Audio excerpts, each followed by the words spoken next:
this seminar cycle over the crisis that is taking place in Europe at the moment, and the attempt to find a common language for this analysis of the crisis, the diagnosis of what actually is happening, and eventually, through this common language, some form of common solutions or alternative possibilities. I would like to introduce you very briefly, Herr Lindner. Herr Lindner works for the Institute for Macroeconomics and Konjunkturforschung, Business cycle research. Business cycle research here in Germany, but he has a profile that fits exceptionally well with our cooperation and the way we are framing this. After his studies at the Freie University here in Berlin, where he got his diploma, his magister, then he went on to the Institute for Political Studies in Paris, Sciences Po, where he obtained an MSc in economics.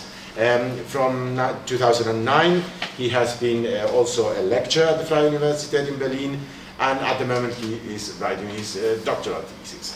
And at the same time, as if that was not enough, he's employed as an analyst and in this institute, and has a plethora of publications within these analytic reports produced to analyze the German economy, and he's employed in the Referat, in the Department for General Economics, General Economic Analysis, and not only these publications have an impact within German society, but he's also well known for recent publications in the Guardian newspaper in the UK. So somebody who is, I think, very well equipped to give us a good diagnosis of his view of what's happening in the crisis, and he brings perhaps another voice, another perspective into our discussion from a very, very international profile. I mean, writing in the 3 languages and having had life experience in France, both in France and in Germany.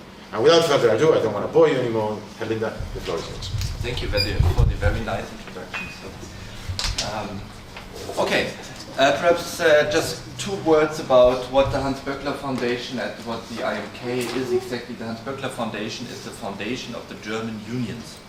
And the IMK, in the English language, we call it the Macroeconomic Policy Institute. We are concerned with the macroeconomy, with economics. And macroeconomy means that we are not interested in just single markets for apples and computers, but we are interested in the interactions of different kinds of markets, of financial markets and the labor markets, and so on and so forth. So we are exactly well equipped, hopefully, to talk about the crisis that is taking place now. Okay. So what I want to talk about is the reasons for the euro crisis. We talked about what happens when could there be a Greek exit, but because I think it's very important to have really the economic foundations for the euro crisis. As I've seen, you have talked a lot about culture and history and politics, but still it's basically everything is about economics here, where the culture and the politics intervenes, of course, and that makes the whole thing very explosive politically, but also very interesting for political scientists, economists, and so on and so forth. So, for a political scientist and an economist, it's really, it's the best thing that can happen, right? This kind of crisis, in order to analyze it, right? But it's of course the worst kind of thing to happen for the people involved, and I will show you why, and I don't know why that doesn't work. That's a good question. Okay, now we have a problem. Okay, I don't know what is. Okay, I know where the problem comes from.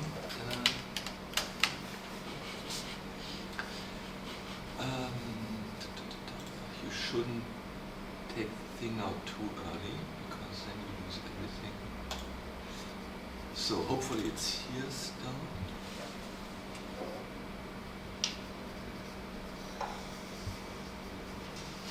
Ta-da! Okay. Okay. So what? I tried to keep it within half an hour, but I would like to be briefer. But the whole thing is so complex and so badly understood in the wider public, so that I'm sorry to hopefully I won't bore you. Oh, come on. No, those surface. Okay. So what in our perspective really is the euro crisis? The euro crisis is not about, as you read in the newspapers, about government debt. It is about foreign debt, and not only of the government, but the foreign debt of the whole economy. And as is often not very well reflected in the public, you know, it's not only the government which has debt, but also the private sector, private enterprises, private banks, and private households. And the problem, the whole core of the euro crisis is that that the private sectors and sometimes also the government in the case of Greece are indebted vis-à-vis foreigners and especially Germans. So Germans are the biggest creditors of those countries, and those are the debtors, and this is of course the whole starting point also for the political analysis, and also why Germany has such an important political role to play in the whole crisis. What are the reasons for this foreign indebtedness? This is basically, not only, but basically a divergence of price competitiveness, and I will tell you why we think this is one of the reasons why there are foreign debts.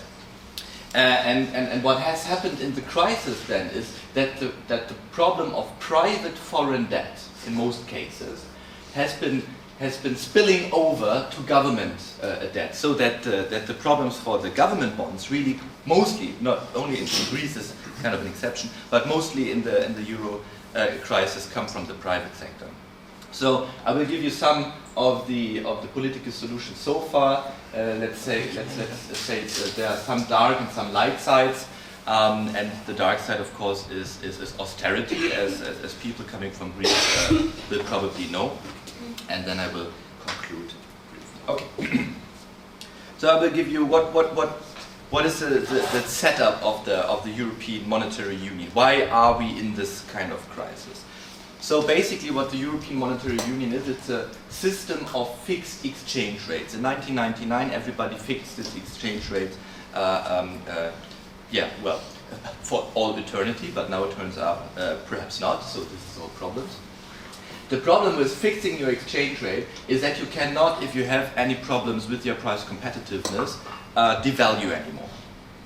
That means normally if you don't have fixed exchange rates, you could devalue your currency, then make your exports cheaper and also your imports dearer, so you won't import so much and then you will export more. And this is exactly what has happened before the introduction of the euro in Greece, in Italy, in Spain and so on and so forth. But the problem with that is, okay, it's nice to have cheaper export, but the problem is also dearer imports, and if you have dearer imports, it leads to inflation, and this people didn't want to have anymore, and this is why they fixed the exchange rate. But the problem really is then, okay, once you have fixed your exchange rate and you have brought down your inflation, you have a real big problem if you cannot devalue, because then you cannot make your exports cheaper. So the exact same problem was the problem of Argentina 2001. Argentina had a so-called currency board. They basically fixed their Argentinian peso to the dollar, and they had exactly the same problem. They couldn't devalue anymore. They lost competitiveness vis-à-vis the United States and also all kinds of other countries. And at a certain point, they had to finance their deficits with debts, and this led to the default. And also, very important is, this was also the system of the gold standard from the 1870s until the late 1920s or early 1930s.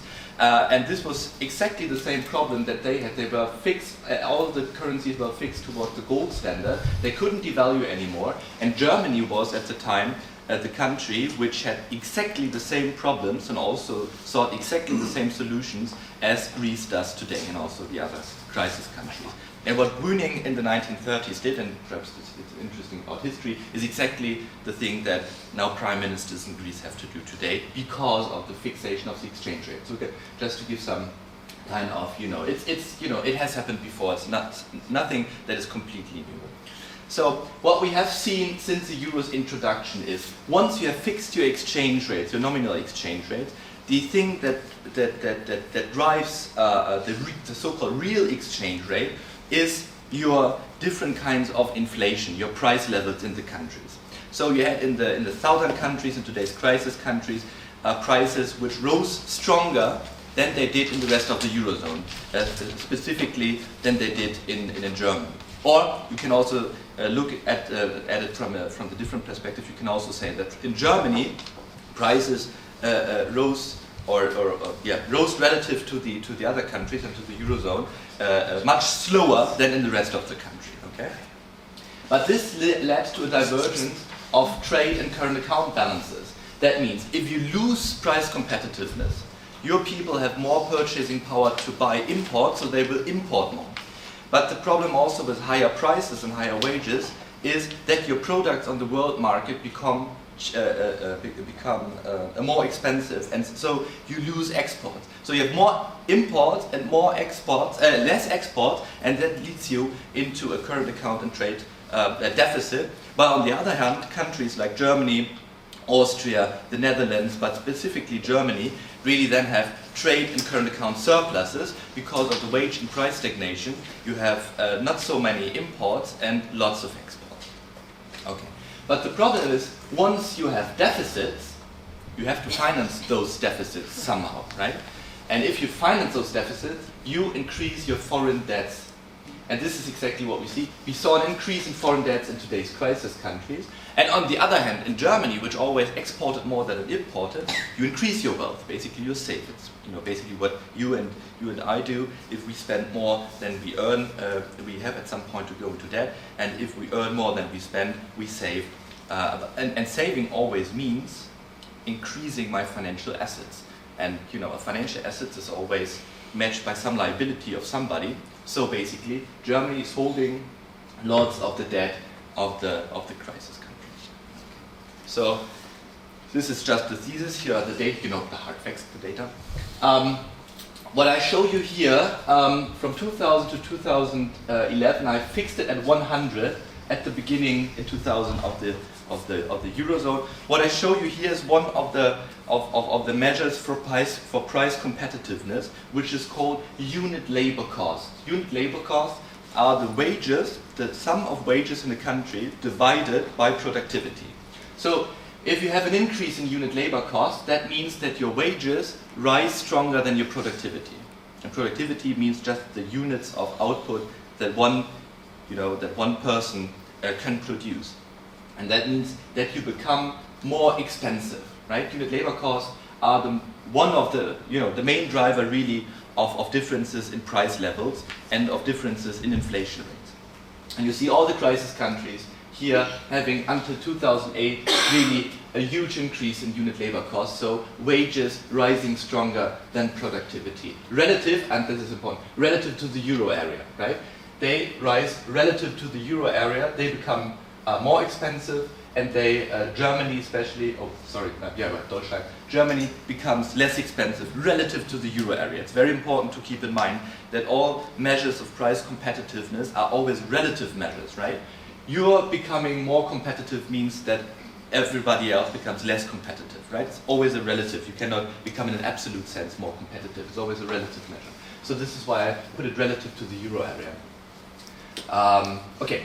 So you see in Ireland, in Portugal, in Spain, and in Greece, you had an increase of unit labor costs, while on the other hand, in Germany, you had a strong decrease in unit labor costs. And what you see since the financial crisis, is that in all crisis countries, really, you had a decrease relative to the euro area, a decrease of unit labor costs, while in Germany, nothing basically happened as far as unit labor costs are concerned. So basically what you can see is that lots of the crisis countries really did their homework, bringing their price competitiveness again back to the euro area average, while Germany really stayed competitive at the older level. But as you see, they can only improve their competitiveness vis-à-vis Germany if they improve their situation vis-à-vis Germany. But this is not only one of the problems this is not only their problem, but this is of course also Germany's problem. We will talk about that in more. Where would you put France here? France is the poster child because they are exactly here in the middle. They stay at the 100. France and Belgium are the ones really who had unit labor cost developments that really are at the 100. So they grew with the euro area average. Or that unit labor costs grew with the euro area average.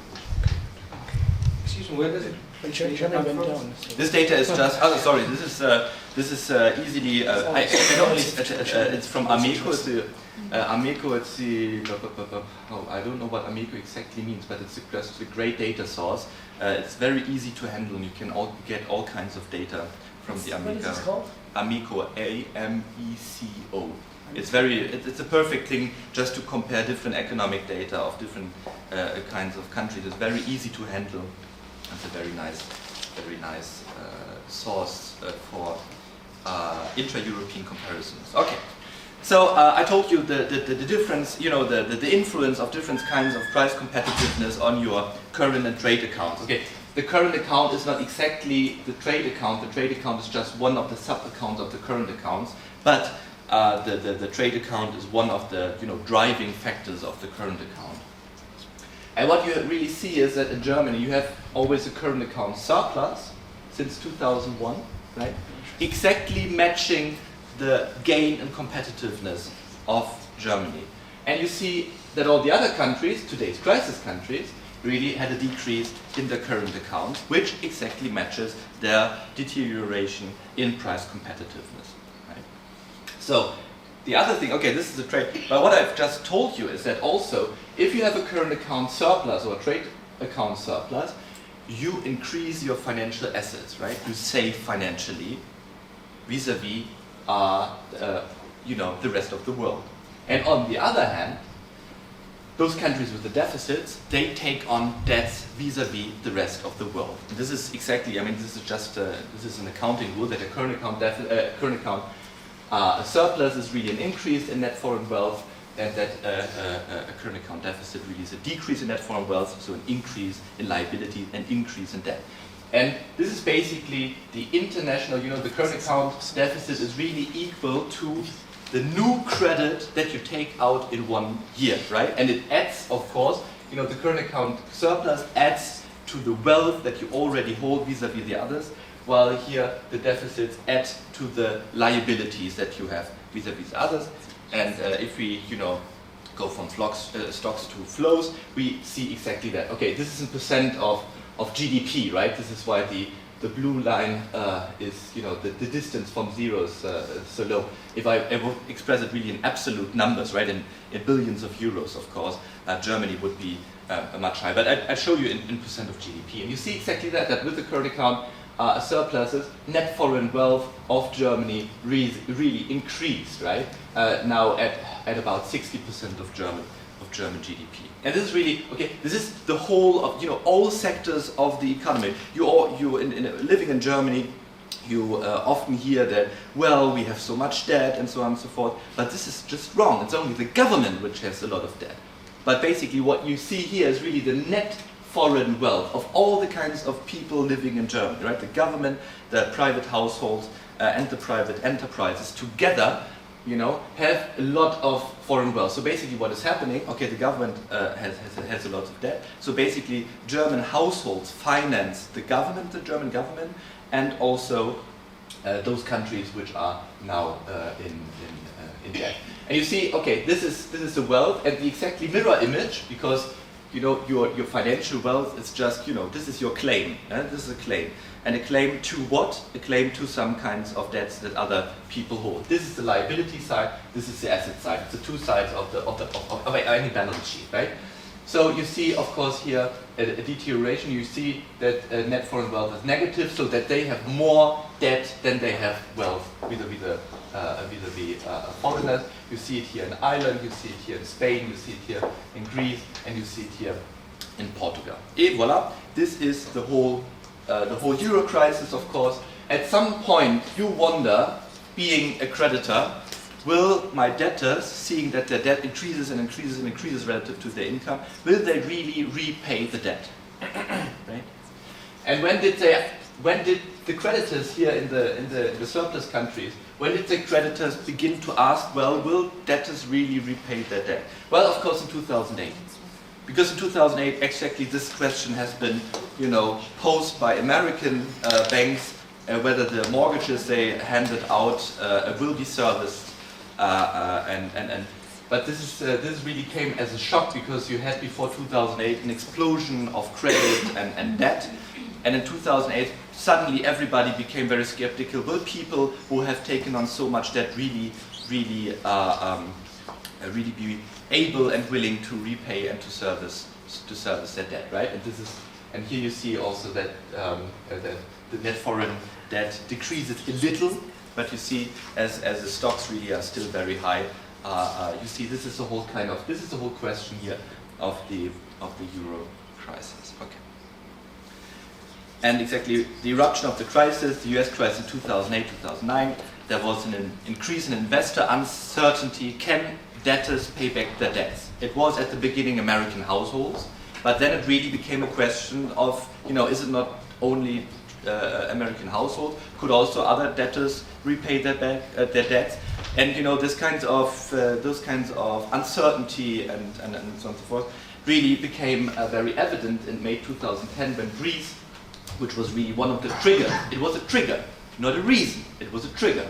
It was a trigger for the euro crisis that Greece in May 2010, the government revealed that the government deficit was much higher than previously thought, but this really was a trigger. Because first there was a spike in interest rates in Greek government bond, so Greek government bond interest rates increased strongly, which means that investors would only give Greece more debt at really interest rates that nobody could repay, basically.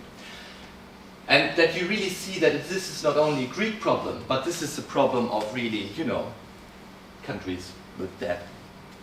There was a contagion from the Greek situation to Portugal and Ireland. Portugal and Ireland have not problems, or not such high problems with government debt, but basically with private debt. And since June 2011, there is also contagion to Italy and Spain. Right? You see, it's not only a crisis of Greece, it's really a crisis of course, of all the countries, that have debts. Okay, and the crisis just in one picture, at the core of the crisis, what this is, the most revealing, most interesting picture.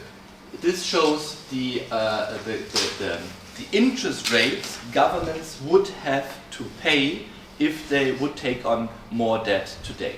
And there really you see Greece, which you see, I put it on two different kinds of scales. Greece really is at the left scale, if you would compare to the other ones, and all the other ones are at the right scale, so Greece really is very high. If Greece would now go to the markets and ask for money, they would have to pay 35% of interest. Just imagine, you paying 35% of interest, right? And here you see also the kind of contagion. The green line is Portugal. This is Ireland, and here Spain and Italy. Yeah. Okay. Those, they pay now 4 to 5%. But you have to see that, for instance, Germany, here the brown one, now pays 2% of interest rates. Right? And this really also, basically, if you see your economy decline, this is a level of interest rate for government bonds that you could not take on for a lot of time, especially when you see that your economy is really, and also your taxes go down the drain, right? Okay, we have seen that here interest, yields or interest rates have come down a little. This has a lot to do with the European Central Bank and so on and so forth. But basically, you see that this is a whole problem. Okay, but those are yields on government bonds. Okay, but the question really is government debt, are those really the big problem? I compare here now the government debt in percent of GDP. This is this is for the Maastricht 60%. This is a measure, and this is why in blue I also showed the Maastricht 60%. It's a comparison of 2007 and 2010 for different kinds of countries. Here, of course, in Greece, you really have a problem with government debt. It's way beyond 30%. But if you look, for instance, in Ireland, which is also now a crisis country, the government debt, I showed you the debt of the whole economy, but the government debt before the crisis was here 25%. Look, for instance, here at, I'm sorry, I didn't put France here, but look, for instance, at Germany in 2007. Germans who are now supposed to have, had always a good situation in their government accounts, of course they didn't have, because here it was 65% or something like that, right? And if you look, for instance, at Spain in 2007, Spain had a government debt of around 50%. And even in 2010, I should, perhaps take 2011 data because 2012 is not yet in. But even in the mid of the crisis, right, Spain was still at the 60% mark, but Germany was already way over the mark. And if you look at the United States of America, the United States of America had, for instance, 65-70% in 2007 and now are much higher. But if you look at the yields, what the United States would have to pay, I think I put them somewhere. Did I put them? Yeah, the green one. They would have to pay exactly the same amount of interest rates that Germany does, although they have much higher government debt than, for instance, Spain. Right? Okay, in Portugal you see, but it's if you really believe, if people tell you it's all about government debt, then why are interest rates not so much higher in Germany, right? Why are investors giving so much money to Germany? Well, for a simple reason, it's that the whole German economy has a lot of wealth, and that the German government could, in case of they really would need the money, tap the wealth of their private citizens. So the problem really is not a problem of government debt, but of private debt. So I show you exactly the same thing. This is again the government debt just from this slide, right? And here I show you also the government, the debt in percent of GDP of households, private households. So basically people like we, right?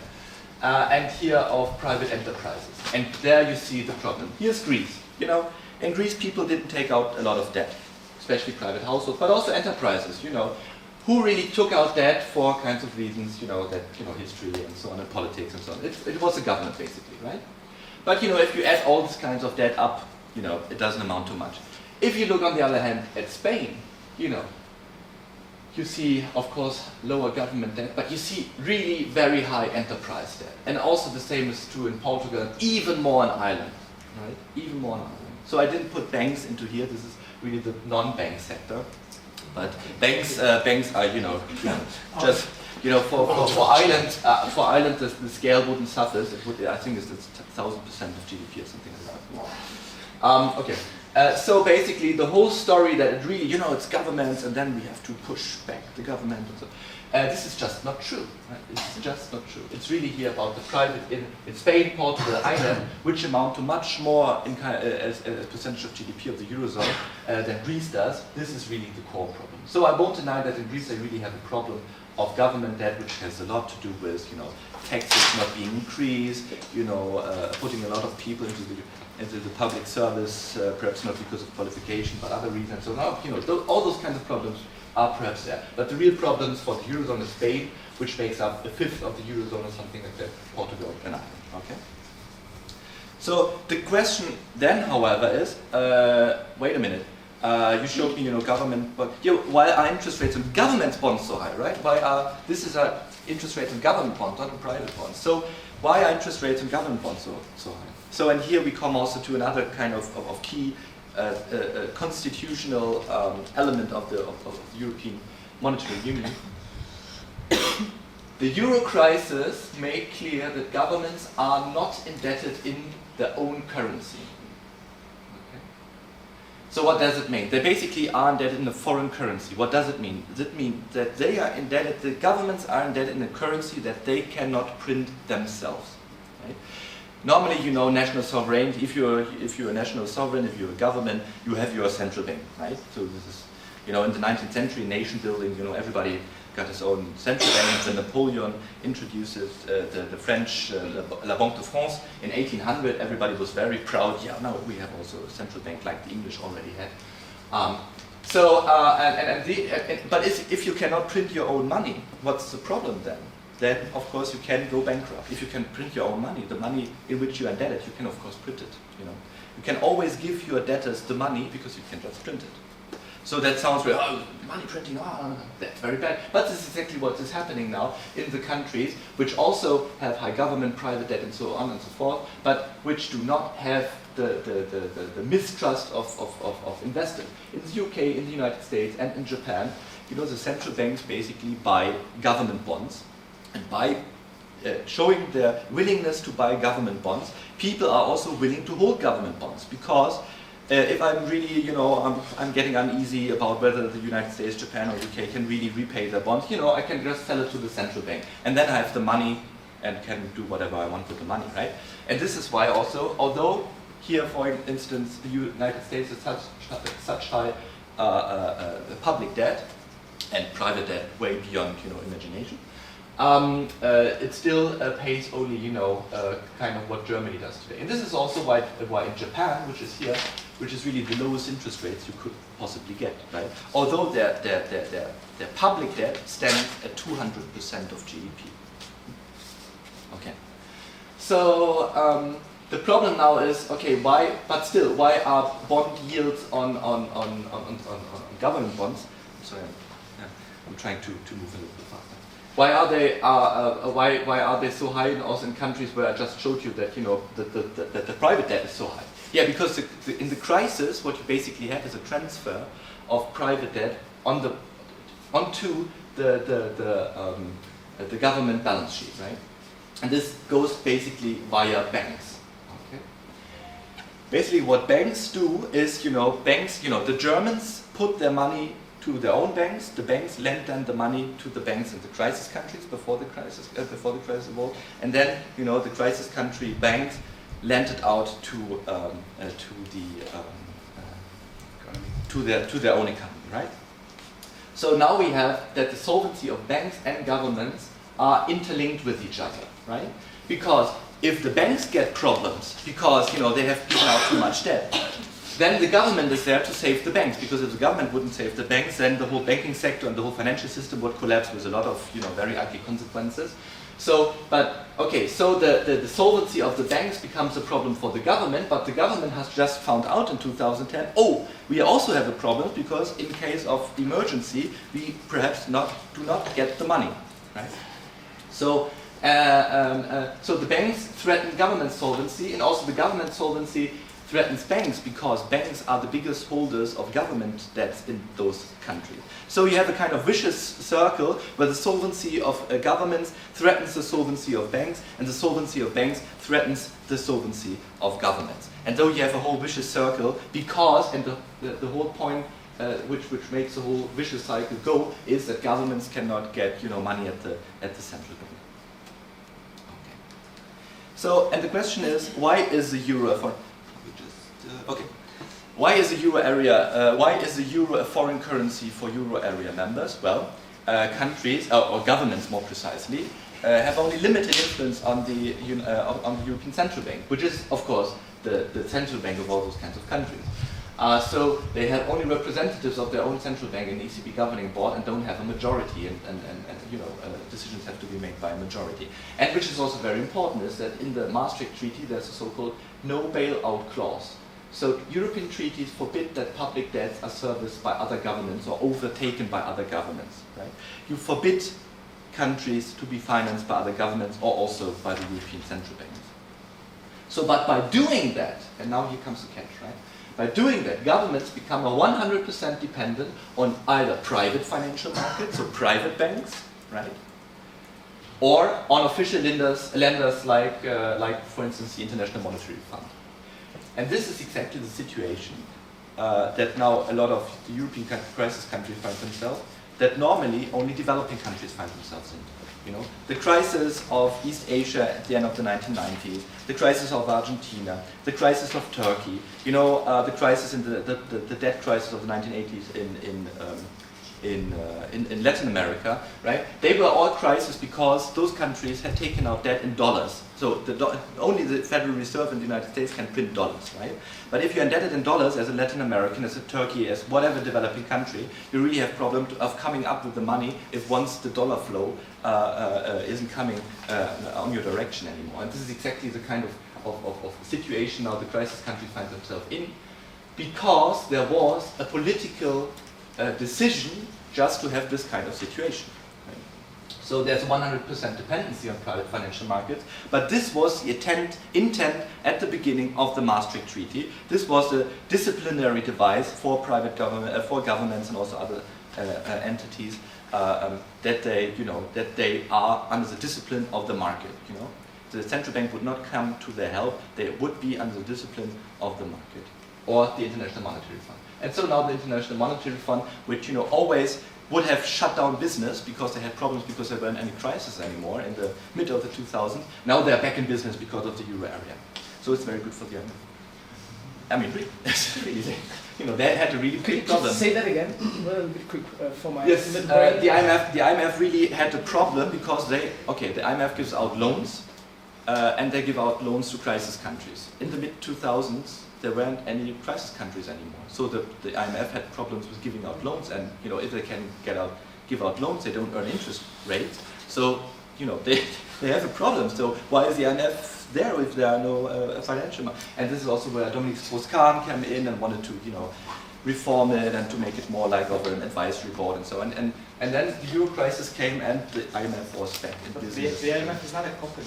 The IMF is comprised by Sure. countries. But anyway, it's not it's an institution where states then give money and sit in the government. But anyway, they finance themselves. They finance themselves mainly of they're taken in from the government. That is right, and give out in terms of loans. Of course, they are not a private entity, and the IMF would still exist. But their core competency is giving out loans and earning on the interest rates for those loans. And once they don't do that anymore, there was really the question of, okay, why do we need an IMF anymore?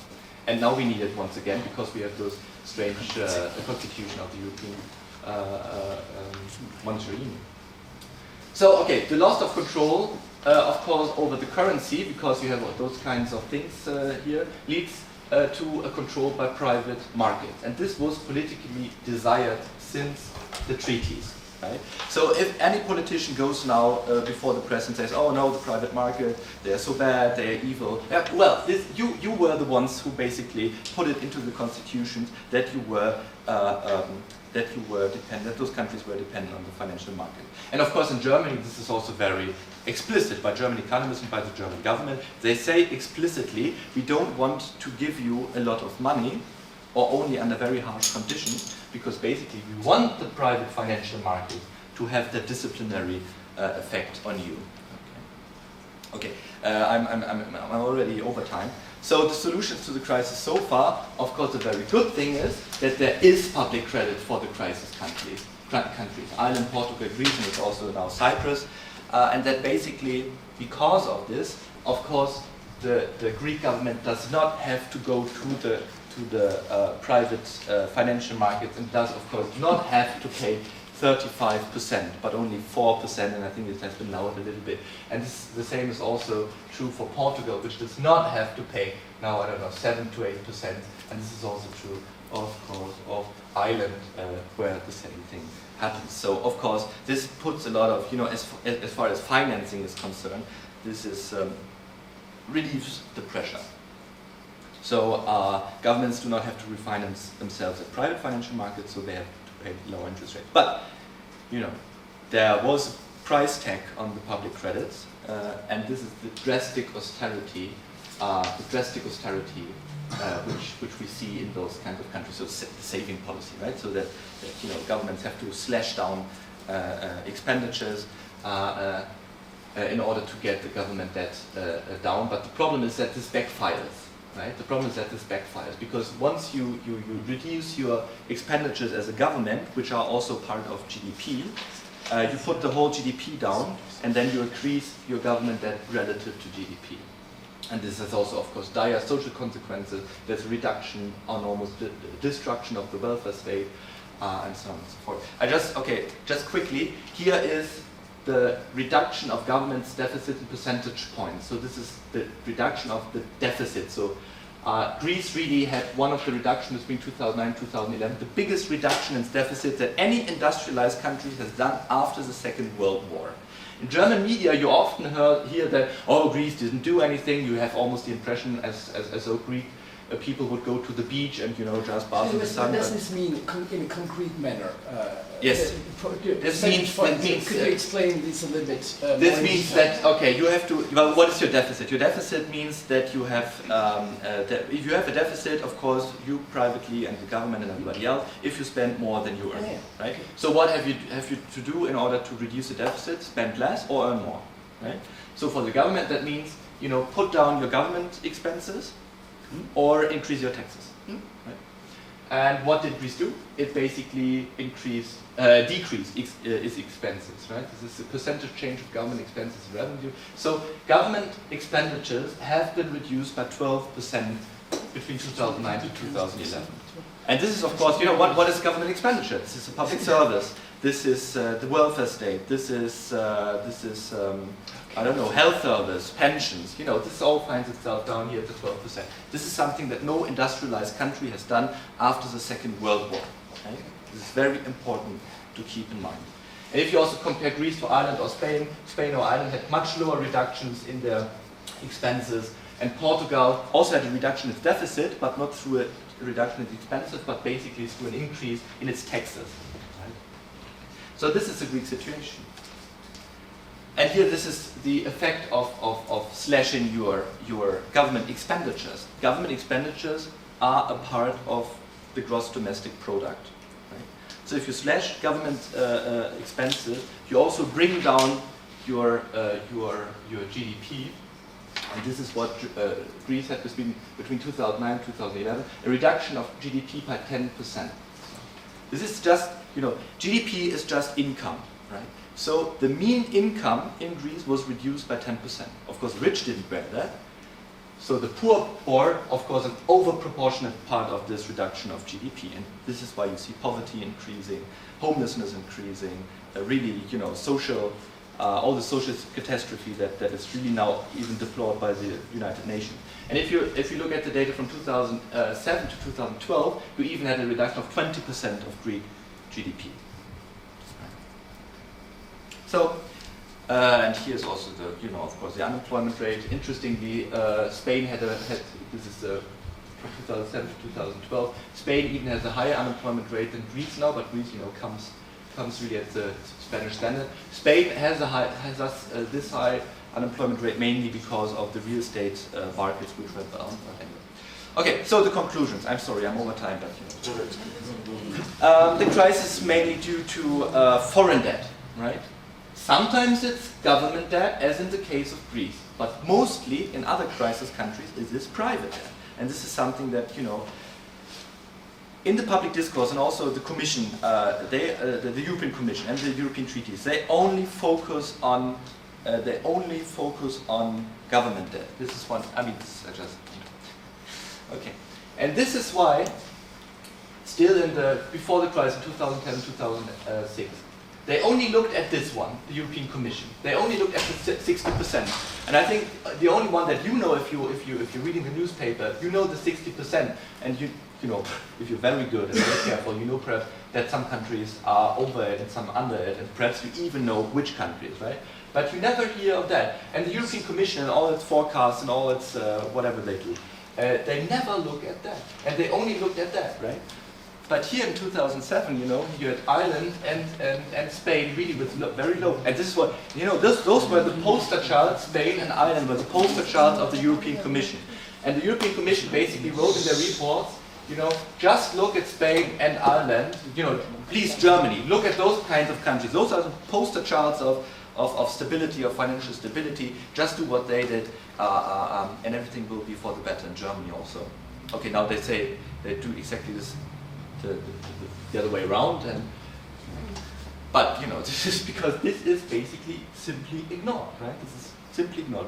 It is so much focused only on the government that, you know, financial stability or threats to financial stability, this is the Irish debt, and the problem is it's also hold vis-a-vis foreigners. Right? If you would have it in your own countries, perhaps you could tax it, you could have transfers, but if you have it vis-a-vis foreigners, we really have a problem.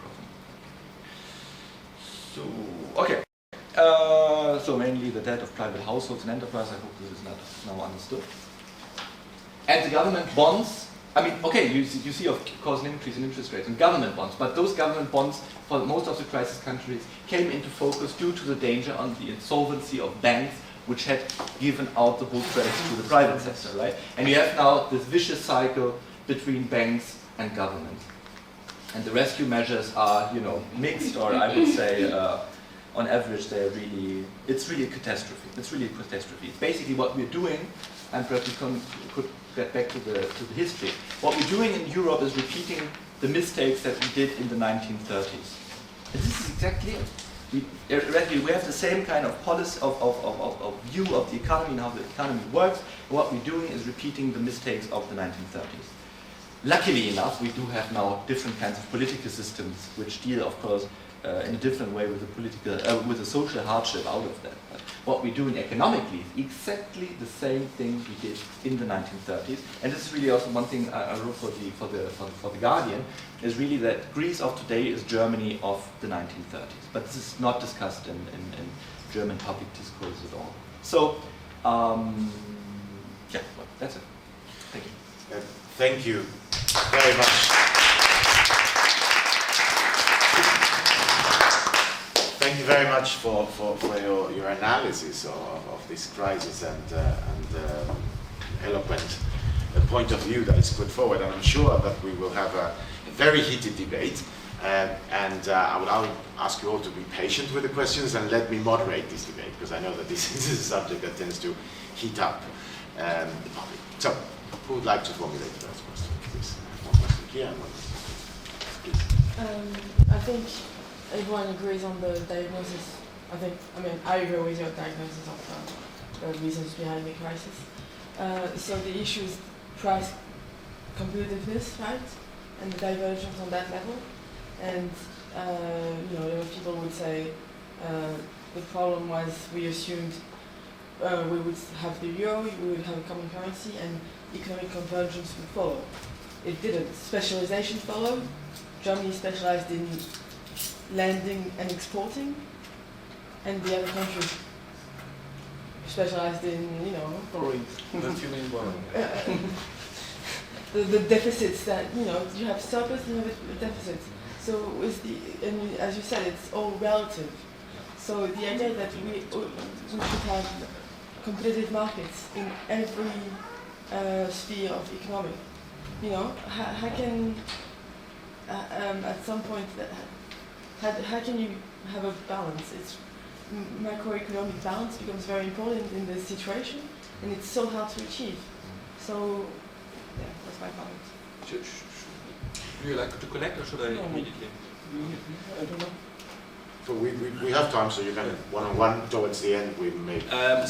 Basically, this is one of the. It's you can of course go more into detail and all, but okay, you can have two kinds of adjustments. You can have an adjustment. You can have an adjustment so where everybody decreases their prices and wages, right? Which basically happens now here in the crisis countries. So you say that those people, they are uncompetitive, so they have to get down with their prices. But you could also look at it from the other point of view. That you could also say, this is what we of course said, because this is the blue line here, right? The Germany, the light blue line. You could also say that, of course, Germany has to decrease its competitiveness. Behind the light blue line is not only price competitiveness is a nice name for it, but in Germany, what is also behind this line is a stagnation in real wages. For instance, in Germany, is the only country in the last 10 years among OECD countries that had a decrease in real wages. And the decrease in real wages was distributed also very unequally. So you had basically the people at the bottom, the poorest becoming in real terms poorer and poorer, and richer become a little bit richer, but in some all real wages decline. And this is also behind the blue line. So there's also a social hardship between in the blue line. Okay. This is one. So, but it is not, we cannot be indifferent to what kind of adjustment we have, because if we say that everybody has to go down with its prices, then we have deflation. And the problem with deflation is, if you have a lot of debt outstanding, debt is denominated in nominal terms. And if you have deflation, your real debt becomes higher and higher and higher and higher. This is called debt deflation, which only became known also in the 1930s, 1933. It was an article by Irvin Fisher. And this is exactly also the situation the crisis countries find themselves in. The prices fall, the debt stays the same, incomes fall, debt becomes higher in real terms, higher and higher, and more difficult to repay. So basically what Germany is also doing by demanding more price competitiveness is shooting itself in the foot, because we basically tell those countries, repay your debt, but don't do it. And one last point, it's the question of competitiveness. Competitive markets are a very good and fine and wonderful thing, right? They improve productivity, there are more goods on the markets and so on and so forth, but we really have to be careful about the competitiveness between nations. And I think if we apply the competitiveness of markets to nations, then we really come into a very ugly situation, which was the situation of the 1930s, and which also is due to the kind of crisis now becoming more and more the topic now, the competitiveness between nations, also in the European Union. This is really what the European Union, an international corporation, and I might say even the DFJW, was built after the war exactly to pretend, but because of those economic issues, we come exactly back to this kind of situation of competitiveness between nations, and this is very, very bad, I think, also from a political point of view. I have one point here and then Klaus. I get a question and two comments actually. I'll be fast. First of all, my question. We saw a lot of figures, numbers, even conclusions, but I'm astonished by the fact that you never mentioned any solutions or alternative approaches that we should have followed, right? We didn't hear anything about that. So I really can't understand what's your position on the crisis. Number two, about the IMF. That's very funny what you said. You almost said that the IMF wants to create a crisis in order that they can... This is not what I said. Okay, can you repeat what you said? No. They didn't want to do it. You said that they're sad when there is no crisis because they can lend money and take profit, right? And this is like saying that... It is not a conspiracy. It's not a conspiracy. It's just, if everything would be good in the situation, I would not come here and give the presentation. So it's better for me to give you the presentation. But I wouldn't be sad if the whole crisis would be over. So I'm not talking about you. I'm talking about the IMF. It's like saying that the UN officials are sad when there is no war because they can intervene and solve the war, right? So just to moderate this point, I think you are probably referring to some form of independent bureaucratic logic that emerges in institutions. It doesn't mean that they were disarray in the crisis, but the logic of the institution. But it's the same for the UN. Every intergovernmental organization is like that. Right? Okay. And number three, about the central banks. If I'm not mistaken, you believe that that the fact that we have, the ECB, like a central bank that national governments cannot manipulate, right, or handle, that's a bad thing, and that we should have central banks in every country. Is that correct? It would be a better solution, right? No. Give me, because this goes back to the... Okay, make your point and then I'll... Okay. My point is that we complain that our politicians bailed out the banks. Okay. And for the first time in history, we're at the position that we took the keys of the central bank off the hands of politicians. And now it's a very bad idea to return these keys to the politicians, because when politicians can tinker with the money supply, then they can fund all sorts of, their own people in enterprises, give loans to their own businessmen, hand out money to the people just before the elections. Inflation goes up, but they don't care because they win the election. So it's a very dangerous thing to revert to the situation when the central bank, the bankers of the central bank were in bed with politicians, right? Thank you. Thank you. Okay. So, I mean, you are right, of course, that I didn't really pinpoint to a lot of solutions. Because one kind of solution or one way to improve the situation would certainly have an increase in wages in Germany. This is not only the German unions which demand that, right? This is also basically which even now the IMF in some of its reports demands, and if you ask some French, they will also demand that. Okay, this is what the French. not all. Because some French also argue, of course, that the French have to do exactly the same thing that the Germans did. But then we get back to the situation of competing nations, and we get into a downward spiral. The solutions is it's much more difficult to put solutions than to analyze the situation. So what I basically did is just analyze the situation. You could, of course, from this just infer, which I didn't say, that okay, basically what we do, we now say everybody goes out of the euro and has back its own currencies, and then everything will improve. No, of course not. Because, for instance, for today's crisis countries, they have the problem.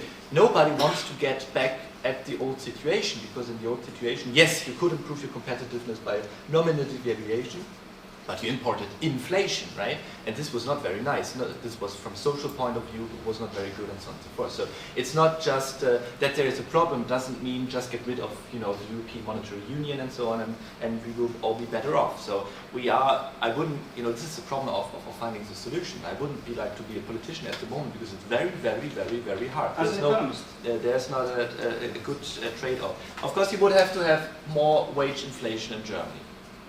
But even if you had, when would be the situation that Germany, you know, at the pace at which, you know, you can have wage inflation, would be back at the 100 line? Would be, you know, perhaps even if you had a little more steeper decline, it would be in, I don't know, 4 or 5 years, something like that. Even if we could manage to have that. We can't. This is also something we can't. So, but what happens in what will happen to financial markets in 5 years, right? I don't know. It's you know, it really needs long time adjustments. But how do you make sure that we can stay on this path? Okay, the IMF thing was just of course there is a certain logic of you know what the bureaucracy that but you know it's the IMF guys would then go to private banks, and so I don't feel for the IMF guys. It's just, you know, to show that there are of course certain institutions that have a certain function, and if the things that their function is for are not there anymore, so too bad for them, right? But you know, I don't think that they're really happy. It's only my happiness in being able to analyze the situation, which is nice because it's an intellectual, nice thing to do. But I you know, if I would really have the keys of power in my hand, or you know, the imagination or whatever, I wouldn't like to have the situation at all. And of course you're right you're right on the spot again about the central bank. Is that criticizing that we are now finding ourselves in a situation where basically development countries find themselves in? Does that mean that, you know, we have to give back for everybody a central bank totally dependent on the politicians? Of course not, because you rightly pointed to all the problems involved in it. In Germany, in the 1930s, we had the problem of being indebted in a foreign currency and not being able to print our own money. But just, you know, 10 years before, we had hyperinflation because exactly, not only, but also due to, you know, that basically politicians printed their own money back. So you have to find some kind of middle way. One thing, of course, is that what the USA, the UK and Japan do is just they're buying government debt on the secondary market. They don't give it directly to the government, but they buy it on the secondary market. Japan did it in the last 20 years, no inflation whatsoever. It's but you know, basically that just means you should never apply to the real world rigid principles, either to the one side nor to the other. You always have to kind of find the best, you know, the best way, because we have in the European Union really had a radical agenda implemented in the Maastricht treaties, which was the economic ideology of the 1980s, which is now falling apart because of reality. Some of the things are good, but we would have to mix them up with, you know, other kinds of institutions. Professor Lindner. Thanks, first of all, for your very clear presentation of the origins and the causes of the crisis. I guess what you are saying is almost consensus. It's a clear analysis, very helpful for us, non-specialists. So this is a very good thing. When it comes to your conclusions and your second part of the presentation, I would say I do not agree at all, but because you outed yourself as 100% Keynesian, your institute is very close to the unions, so there's a bias. But this is absolutely legitimate. It's not about legitimate. This is a very clear bias. I am a non-specialist, a citizen trying to understand what's happening, and so my confidence as a reflex in a way is I'm following rather Jens Weidmann, the head of the Bundesbank, in his analysis in the tradition of the German stability culture. This is a cultural thing. rather than Obama or François Hollande, the French Canadians. There's a consensus in the Euro crisis currently, and your presentation fits in the consensus. The German position, the stability position, Jens Weidmann is put in minority, is a minority voice now. So there's a lot of things there would be a lot of things to say. I wouldn't talk too much, but I would pinpoint to one thing that I really find funny and not very credible. It makes me even, I don't know, cry or laugh. You, in a way, at one point, you suggested that Germany might decrease its competitiveness. This is what Christine Lagarde suggested when she was, back in a couple of years ago, she was finance minister of France. So this is a great idea. You told us that Germany's exports to the Eurozone are about 40% of Germany's exports. So 60% of German exports go otherwhere. To the global economy, to the emerging countries, and to other countries of the European Union, etc. So what happens? This is really the funny thing. What happens if Germany now decreases its competitiveness? Well, it's not even sure that what is sure is the competitive and the global market would decrease, and Germany would have a problem, a huge problem, because its industry lives and fares well because it exports to the global economy. So growth in Germany would go down radically. So even the common sense can't grasp how you can suggest to a country that has a very dire demographic outlook, and whose own strength is its industry, its exports, that finances its welfare state, etc. How you can suggest to a country to decrease its competitiveness? It's absurd. It's something that really strikes me as something really not convincing. I'll finish quoting your article in the Guardian from back in July. Just 2 sentences. There are plenty of things Germany could do. You were saying at the end of your article, health crisis. It's an article you reacted to the negative outlook of Moody's when it comes to Germany, and so you reacted to that. What could Germany do? Help crisis country by advocating less dramatic cuts in public expenditure. Okay, this is one thing. These countries already has been granted credits that amounts to 1,500 billion if you take into account the target. You want to go even further.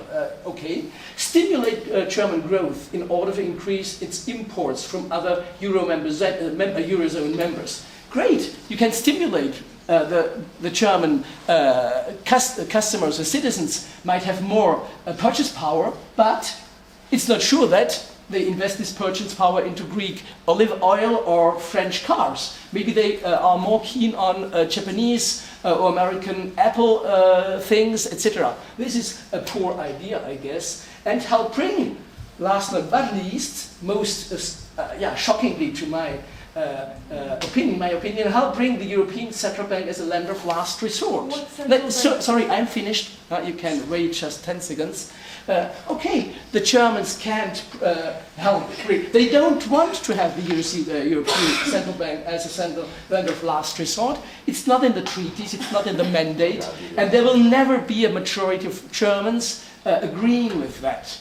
This was the ECB status as an independent clone of the Bundesbank was the conditio sine qua non for the Germans to agree with the currency union. So you want to reverse all this, and I don't get it. Okay. Thank you. I'm finished. No, good. Two Let's try minutes. to keep the questions a bit shorter. Sorry, I did a workshop yesterday on the topic. Maybe I have some legitimacy to speak 2 minutes. Excuse me. No, I see. It's not an aggression. It's just a. We are debating, and this is interesting. I will ask you to allow me to moderate the debate. Shut up. It's going well. It is important to exchange opinions. It's okay. Klaus, please let me moderate the debate. Please. I find no. You are very good and eloquent representatives of what I would call the German consensus, because I think that I'm not ashamed. No. I shouldn't. And I think there are a lot of very good things in this German consensus. I think in principle, but not in reality. Okay, so I mean, I have a bias, and you revealed your own bias, so let's not talk about bias. But because I will take out one point because you say because of common sense and so on. So let's do a little bit math before we do the common sense. The thing is, what I deplore is not Germany's strong export growth. Quite to the contrary. I myself, our whole institute is financed by the unions, which are the strong unions in the export industry. So I would shoot myself in the foot by saying that, just get rid of the exports. I think this is exactly the wrong solution. And sometimes it's also attributed to us and wrongly, and this is perhaps also due to our miscommunication on that point. But anyway, so what we are advocating is not to decrease our exports, but what we are advocating is to increase our imports. The problem is not strong export. The problem is export surpluses. Why is it a problem? Why is it a problem? Now, okay, just do the math. There isn't any import without an export. There isn't any export without any import. So on the world level at all exports are equal to all imports. That means, in consequence, if we have an export surplus, if we export more than we import, the rest of the world automatically, not by theory, just pure accounting, has to have a deficit of the same amount. So the question is, how do you finance such a deficit? If you have this kind of export deficit in the rest of the world, and exactly the kind of crisis we have, then they have to pile on debts and debts and debts. This is the only solution. You cannot indefinitely have export surpluses. And for a whole country and whole economic model won't work forever if you always have export surpluses. So this is not a question of the amount of exports. I'm all for exports, right? But it's about the amount of imports also. One point. How do we get more imports? Because what you have to do is you have to stimulate the domestic economy. Also, the German industry is not only selling to the Chinese and just recently to the Greeks and the Spanish and also all those kind of countries which said, oh whoops, we have so much debt, perhaps we should not buy so many German goods because this is very bad for German exports also, that they at some point say perhaps we cannot afford to buy those kinds of goods anymore. So the question then for Germany is also that Germany would have to stimulate more its domestic economy, which has really stagnated in the last 10 years. Half of German growth came from export surpluses, right? Surplus, which is the problem as well. Consumption stagnated, investment stagnated, all those other kinds of components stagnated. Once we would stimulate the domestic economy, it would be good for employment, it would be good for growth, and also for the industry, because it's not only Chinese who drive German cars, it's also Germans themselves. This one this is, I think, the basic fallacy in the German debate. It is not possible to have steadily export surpluses if we do not accept the others to have of course, I mean, we could say, okay, we have export surpluses all the way along for the next 100 years, but then we would have to give those other countries the credit to finance the thing. But if we can have it both ways. We cannot have export surpluses and have financial stability at the same time. And this is exactly what we find out. Now, and this is really one of the basic fallacies also of what you call the stability tradition. I'm very for the stability. I'm very much for low inflation rates, right? And also for a budget balance and so on and so forth. But I think this is the key fallacy that you put it. And I mean, okay, because you talked about a bias. It's logically not possible, whatever your political bias is, to always have export surpluses, and this is the main thing I wanted to show. No. Okay, I'll bring you back. Would you like to reply on this? Very quickly. Okay. Very quickly, and then I'll open up. But very briefly, please. It's an argument that comes back all the time on behalf of the Keynesians that we can't export to the moon. It's not a Keynesian. And in absolute terms, you're perfectly right. An export of a country is an import of another one. But we have currently billions of populations in emerging markets. We have a period of, I don't know, 20, 30 years where the Eurozone and the European Union is perfectly able and capable of exporting, having huge export surpluses. There's no problem because other countries like China and, well, China's not, but there's a world market for these exports. Can I make so this is but maybe it's one not point. it's not the point. Okay, why? Okay. And just a second remark, 10 seconds. The Germans, you want them to do more consumption. Okay, but the demographic outlook of Germany is very, very dire, and they put the money aside. They are savers, and so you know. The French base their economic system on consumption, you know, where it leads to bankruptcy. So the Germans put money aside, and you don't want them to do so. This is not prudent. This is not cautious. Okay. Once again, this is just accounting. This is really just accounting. The first thing, the Asians. You said the emerging countries. This is the Asians. The Asians, East Asians, the Chinese have export surpluses. Why do they have those? Why do they have those export surpluses? The Asians, because they had a crisis in the end 1990s. Why did they have the crisis? They had the crisis because they had deficits before, because of the logic that you were advocating. So they had deficits before, so they had higher debts.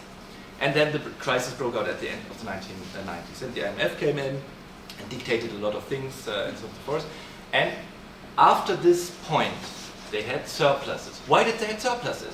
Because they told themselves, we never again want to have the IMF muddling in our affairs. So what we do have, we will have an undervaluation of our currencies, we will have export surpluses, we will thus accumulate a financial position vis-à-vis the others, we will be savers, because then we are independent and we will never be threatened again by a financial crisis. This was the reaction of those kinds of countries. And the European crisis countries now would like to do the same thing, and for prudent reasons. But once again, this only is feasible. This only is feasible if the rest of the world, now compared to the East Asian countries, is doing exactly the reverse. And this is what the United States did.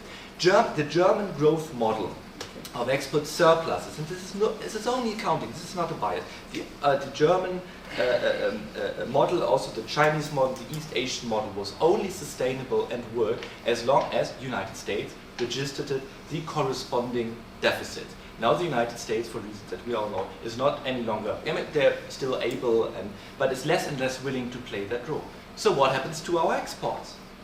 Of course, okay. And then the other one with the demographic outlook. In a way, you're right. But once again, my saving is an increase in financial claims. A financial claim always has to correspond to a financial liability. So we can only save, and this is exactly the other side of the argument of the export surpluses. We can only save, and others are willing and able to increase their liabilities. We cannot save. We cannot increase our asset if we tell others, sometimes for good reasons, to increase their liabilities. This is just not possible. We cannot have export surplus and telling the others, yeah, but you cannot import anymore. You cannot have export surpluses and telling the others, yeah, but you don't get the credit. This is not a bias.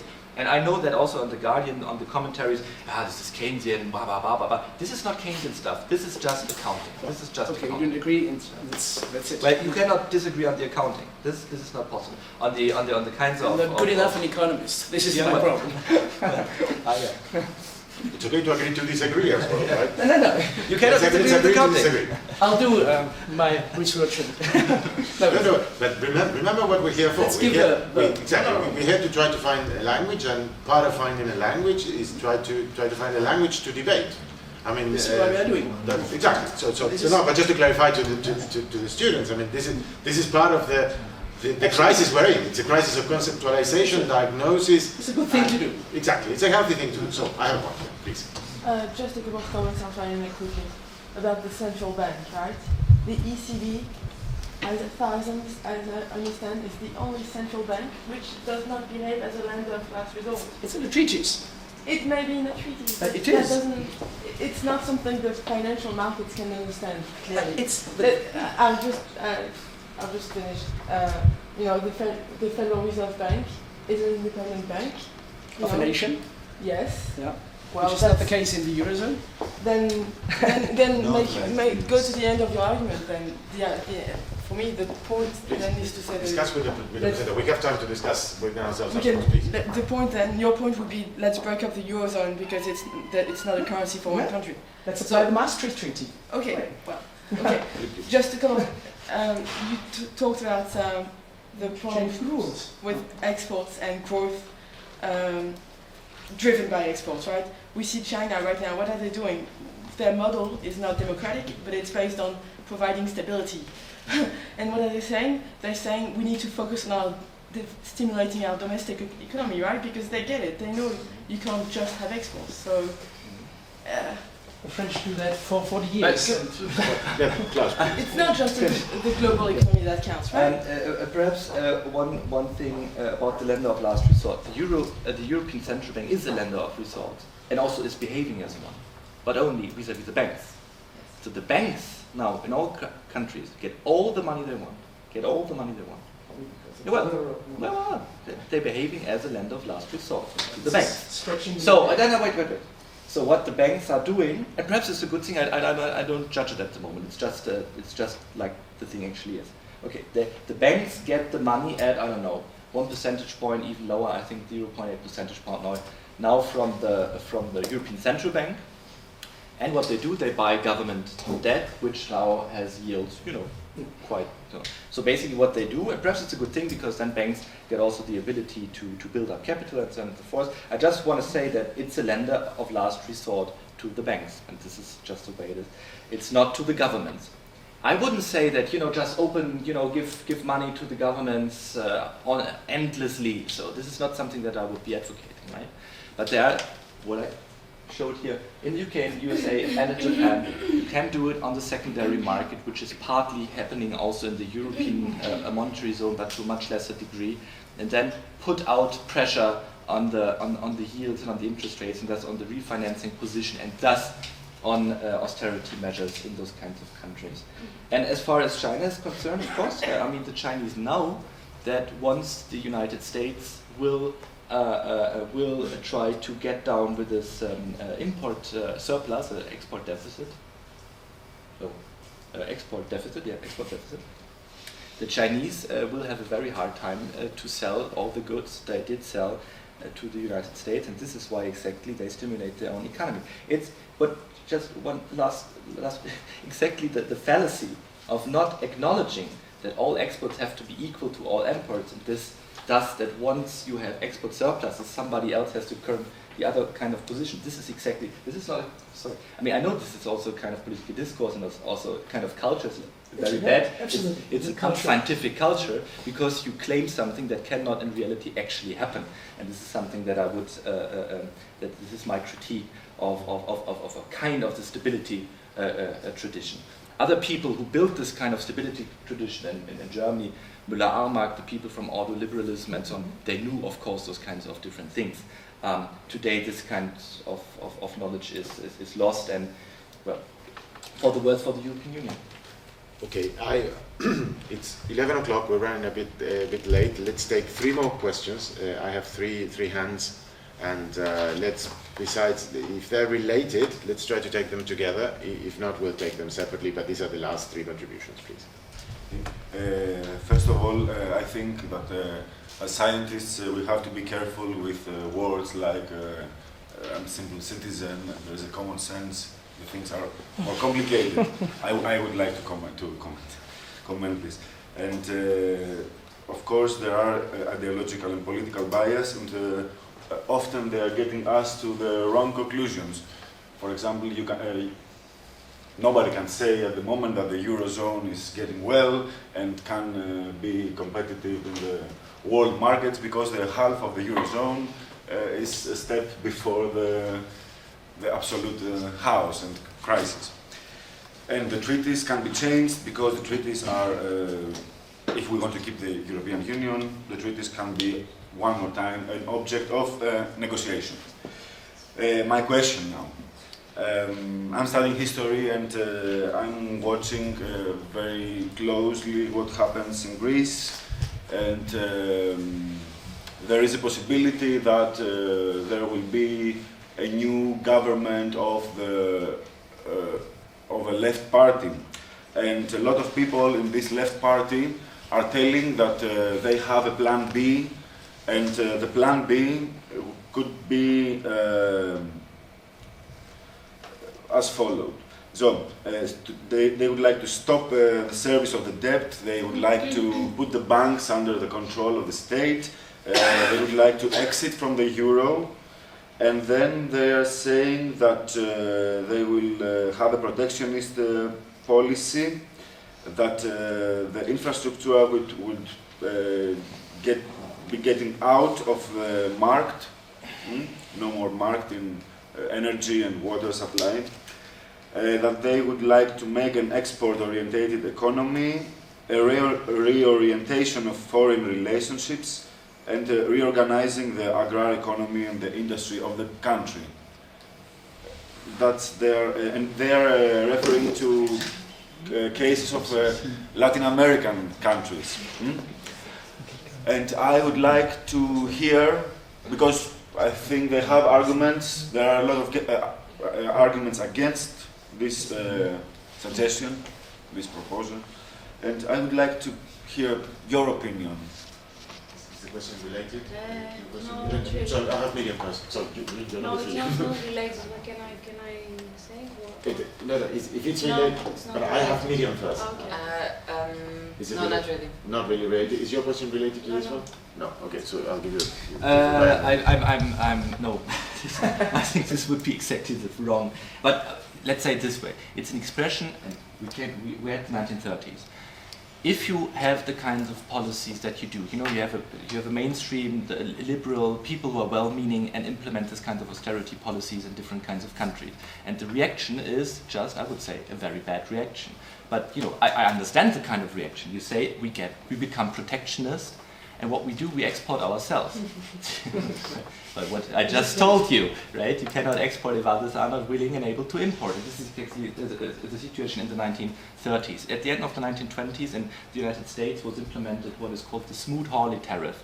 I think this had a lot of to do with the protectionist tradition in the United States and so on and so forth. But basically, what it did is you had the Great Depression, and you said, okay, we don't want to have any competition from outsiders for, I think it was basically agriculture, because you had a problem with falling agricultural prices and so on. So you implemented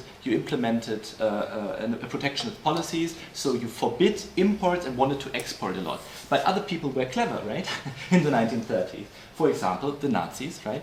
They said, okay, you did it, we just do it also. So everybody did it. So basically everybody became protectionist. What did happen to world trade? Of course, it fell off, right? And they wanted to export more, but they couldn't because nobody was willing or able to import, of course, because everybody was doing exactly the same stuff, right? So,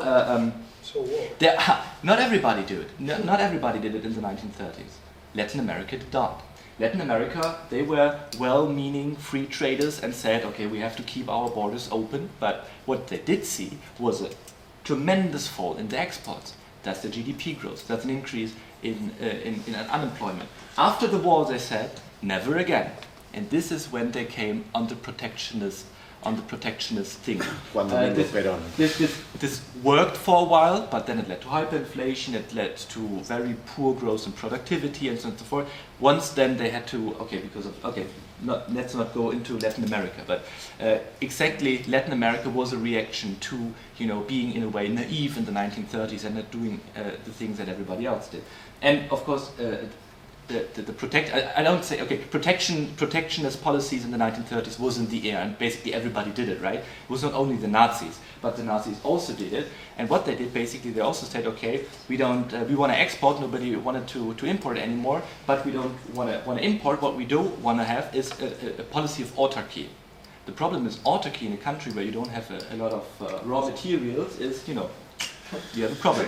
What do you do with the raw materials, right? And we know how the story, how it went. So, but to make the point, if we tell the Greek, as we did, at the United States and also France at the time in the 1930s, told the Germans, you know, you have to suffer for it, you have to accept 30% of unemployment, you have to accept, and you know, by well-reasoned people, those were not bad people, right? This is where the liberal, you know, people, you know, at the center of the political ground. But if the people at the center of the political ground tell your people, you basically, you know, suck it, sorry for my, you know, this then stirs, of course, feelings and also a reaction, exactly the kind of reaction that you just sketched out, that nobody, and especially not the ones at the political middle want to have. If the Spanish and perhaps, I don't know, the French would say the same thing, also the Italians, what would happen to German exports, 40% of German exports? Well, what is when if the Chinese would say the same thing, and the Chinese perhaps are able to implement it much faster because, you know. So here we go with German exports. This is the whole point, right? If they react, if we insist on them, you know, putting everything down the drain, the social stability, economic stability, they will react at some point, right? And we can go away with all our well-meaning stability policies. And this is the problem: is I'm all for stability policies and so on and so forth, but it has effects on other people and on other countries. And then we have really to be more conciliatory and help those other countries, and not do what the Americans did to the Germans. The Americans also did to the Germans, said, we don't give you any loans, and we won't accept you. Basically what the Americans said in the 1930s. Germany was indebted to the Americans. And what the Americans said, yeah, we want to have our debt back in dollars, but we won't allow you any dollars. We won't lend it to you, and we won't allow you to earn it on our markets because we have the smooth tolling tariff. Right? That was the situation when then Germany defaulted on its debt, had a big banking crisis, and you know the political situation, of course, was different at the time. And you know, it's not a logical consequence of Nazism after we have a breakdown in your economy. Luckily enough, but you know this is one of the consequences, and these protectionist policies are also. William, and then. I have two short questions. First, in Germany, we often read in the newspapers that the German taxpayer has to pay for the Greek, and you said that also the German economy is in a way gaining money, making money off of crisis of other countries in a way.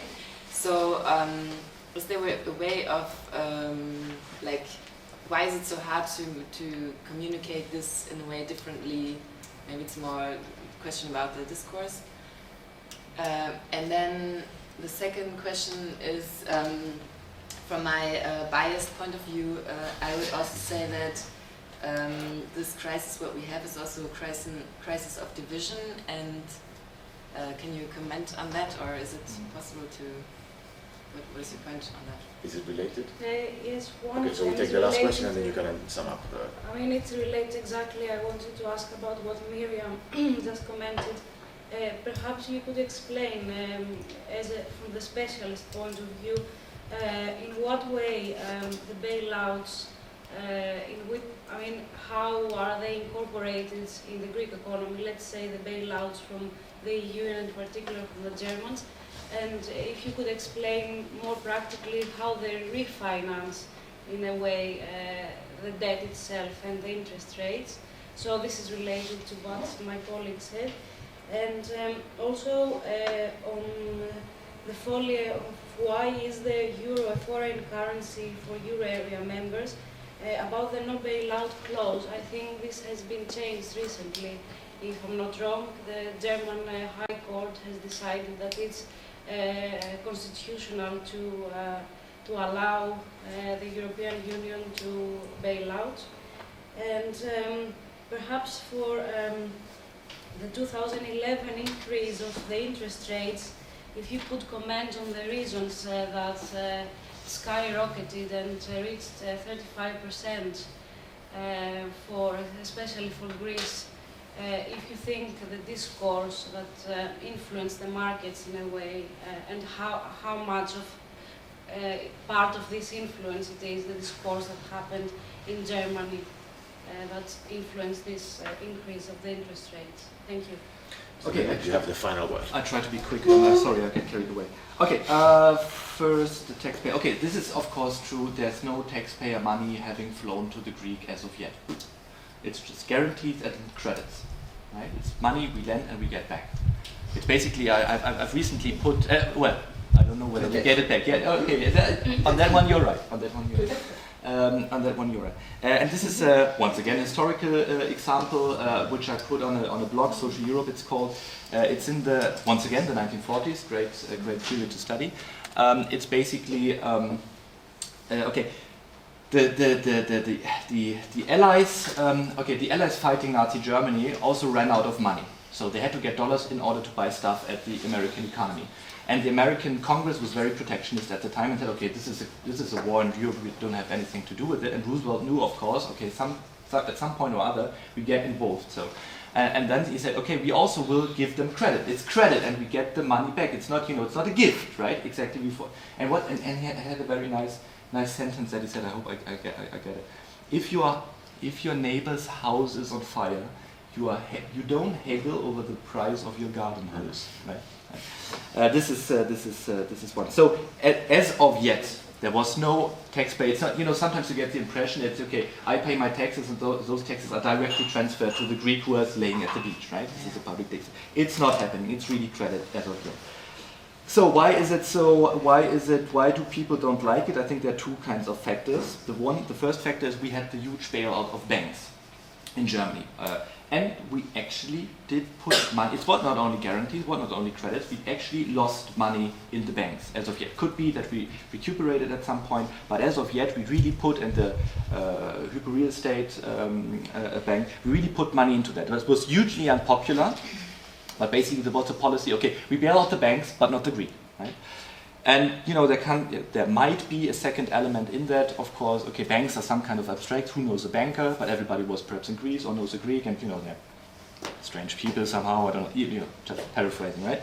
So it's perhaps less popular to give it to another people because there are so much stereotypes also in the German media about how they are all going early into pensions. Once you look at it, it's not at all the case. Pensions are really not very high in Greece, except perhaps for people employed in the public service, but this is really one of the...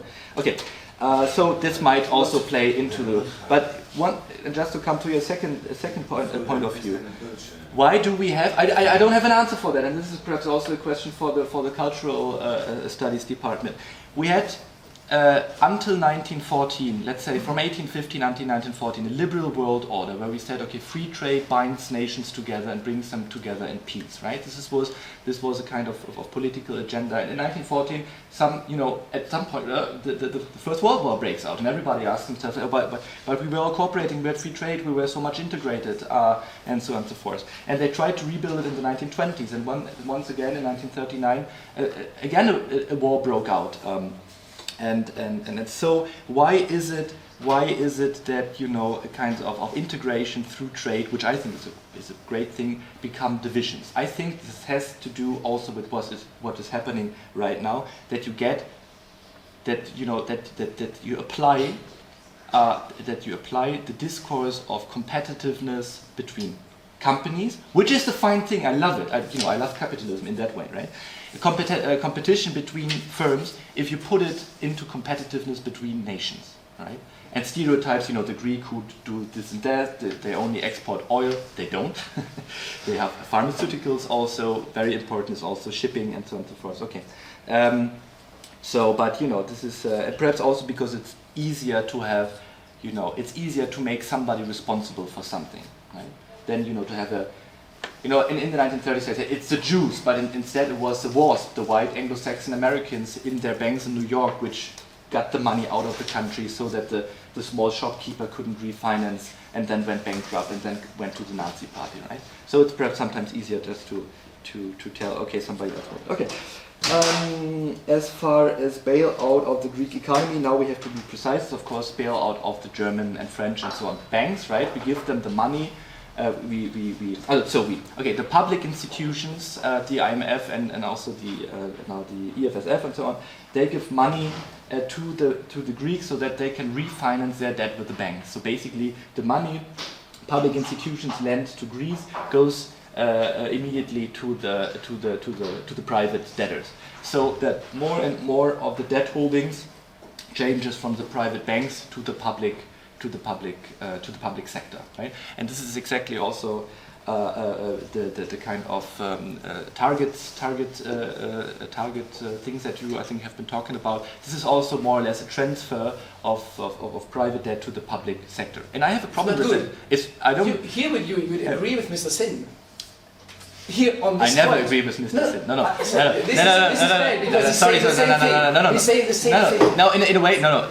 On this particular point, I think just you have to, at that point when we have this, you have to reason in terms of what are the real alternatives. Are the alternatives? No, we don't do it. We let them go bankrupt.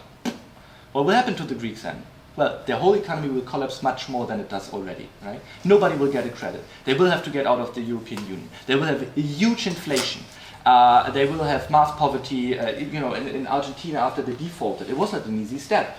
They have a huge increase in poverty and inflation, and still up to this point that many people from the middle classes in Argentina still are really now very much at the bottom and collecting waste in the city and so on, who were before a small fox. So this is not an easy thing just to say, okay, let's get out of it. And this is where I criticize Zin. He is right in saying, yes, risks are becoming socialized, and yes, we are also the ones who take responsibility, but we were also we is always but it was German industry and German bankers who profited of it before the whole thing.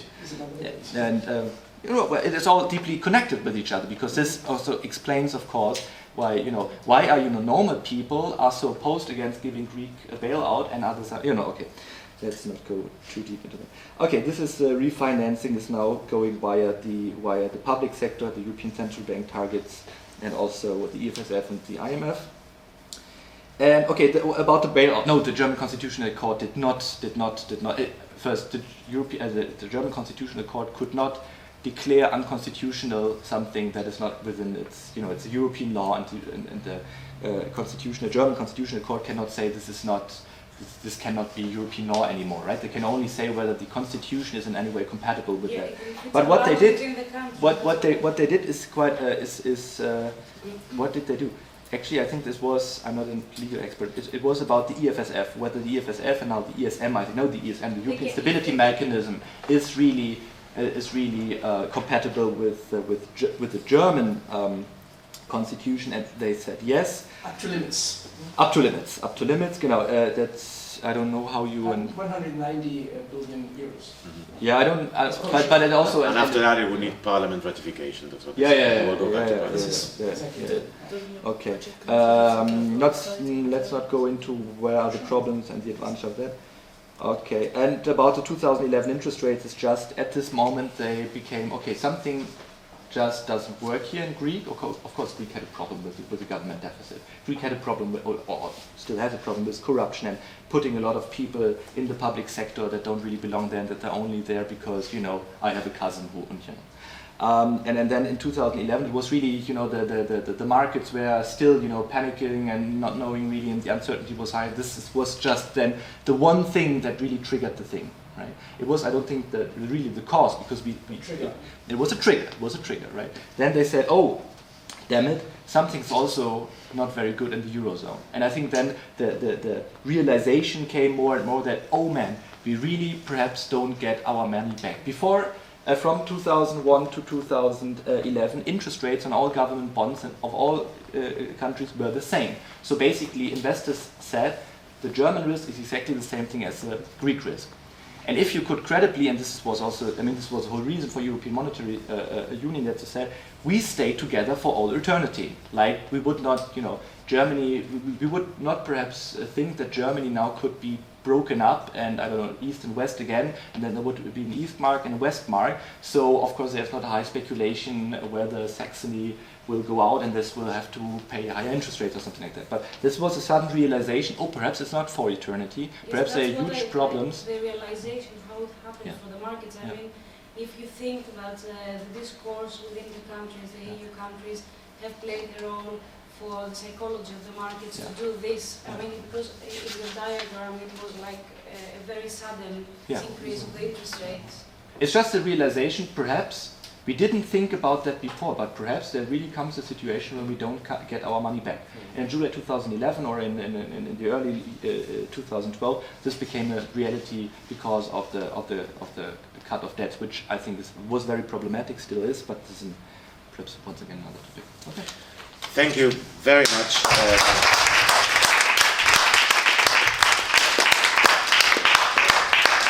My sincere thank you for. I've made you stay much longer than you should have stayed here. So I appreciate your patience, your time, your effort, and your enthusiasm for this discussion, which has fostered a fantastic debate, I think. And we all have an enormous amount of food for thought, I think, now to reflect and to try to organize where we stand on this, clarify our theoretical positions, discover bias that we never even knew we had, this kind of good thing. I think this is highly stimulating for our search for a language and interpretation and a common dialogue on this subject. What I would recommend to you is that you have a little break, obviously, and that you somehow do a little, the Arbeitsgruppen are here, that you do a little preparation for the people that are at the Parliament at the moment, because you will have to somehow walk away with something which will probably be fresh now, but this is complicated information, lots of data. Try to come up with some form of synthesis that you can offer your colleagues which are in Parliament now, so when they come back we can meet them. They're coming here, right? I presume so, because we have a presentation in the afternoon. I would say that you reconvene with me in an hour, 12:30. So we have a lunch break at 12, but at 1, sorry. But at 12:30 that we meet here again, and we see whether our colleagues have come back, and then we decide where to take it. So we meet here at 12:30 once again. Once again, thank you very much to our presenters today. Thank you very much.